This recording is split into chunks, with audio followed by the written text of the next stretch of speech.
আজকে আমরা 10টি মজার মজার পশুর সাথে পরিচিত হব।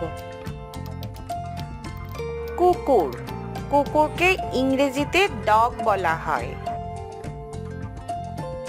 বিড়াল, বিড়ালকে ইংরেজিতে ক্যাট বলা হয়। গরু, গরুকে ইংরেজিতে খাও বলা হয়।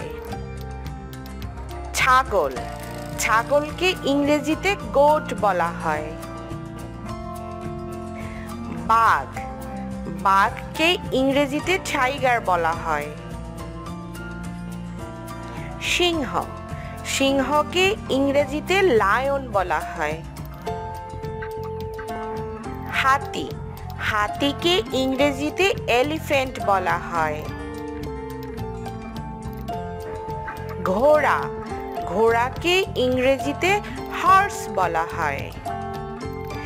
জেব্রা, জেব্রাকে ইংরেজিতে জেব্রা বলা হয়। জিরাফ, জিরাফকে ইংরেজিতে জিরাফ বলা হয়। আজ আমরা 10টি পশু সম্পর্কে জানলাম।